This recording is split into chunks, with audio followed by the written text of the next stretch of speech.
Uh, Greetings, everyone. My name is James Finley, and I'll begin by saying how pleased I was when Alana approached me about this project Sanctuary, in which we'll be chanting words of healing and consolation drawn from my reflections that I share on healing retreats. And I'll introduce these teachings that are here put to music and these chants by sharing with you that the words that she's taking from my reflections and chanting are words that are of my own experience, first of all. And I went through a long period of intense psychotherapy for my own long-term internalized effects of my own trauma that I experienced in my childhood and my adolescence. When I graduated from high school and left that experience, I spent nearly 6 years in a cloistered monastery, the Abbey of Gethsemane in Kentucky, where my sense of God's presence in my life deepened. And when I left the monastery, I then went into my psychotherapy, dealing with the long-term effects of my trauma, and then I drew from the depths of the experience that I learned in the monastery, spiritual resources to help me in my own healing journey. And really, I think the intonations of these words comes out of that experience. Also, I went on to become a clinical psychologist who worked primarily with adult survivors of trauma and abandonment who want their spirituality to be a resource in their healing, and found that these people were echoing in their own way these same underlying words that seem to be the words of the heart on a healing journey.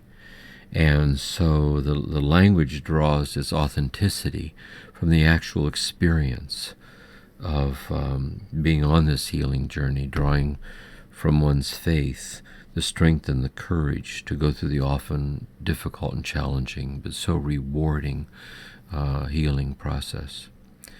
The chanting, the words are divided into 3 phases that correspond to the 3 phases of healing. So the initial chanting is words for the beginner, of the courage that it takes to start to turn towards this whole thing and to find the wisdom and the courage and the guidance to reclaim for yourself what was taken from you, and how one's faith in God, one's faith in divine inspiration can be the source of that guidance and strength to go through this inner work. Then comes the middle phase of healing, where a person, they get to a place where they realize they've come so far, like there's been so much growth in terms of insight, in terms of understanding, in terms of being able to be there for and with oneself in a more healing way, to set better boundaries with people, all of that. And yet you realize you're so far yet to go. And so this middle phase of the journey are words of the strength that comes through patience and long suffering.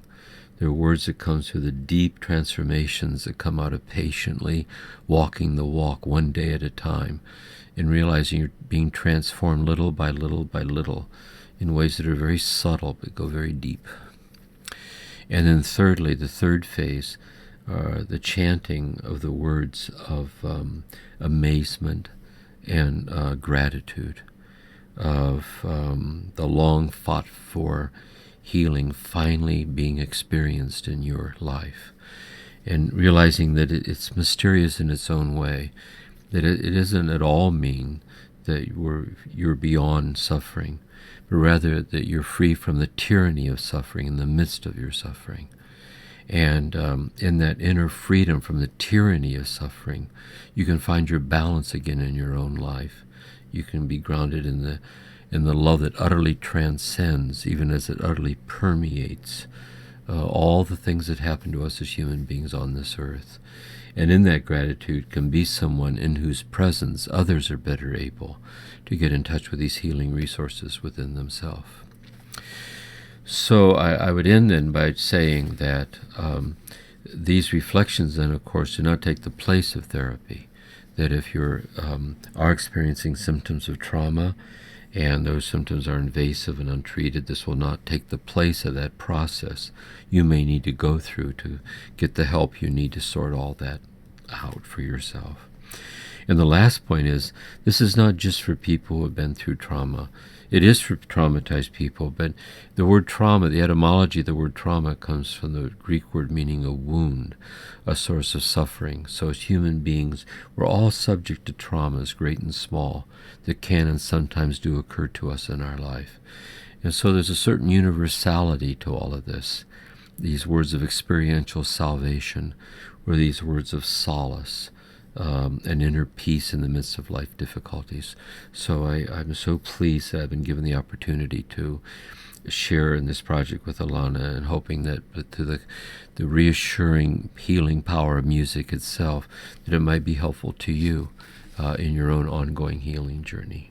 Thank you.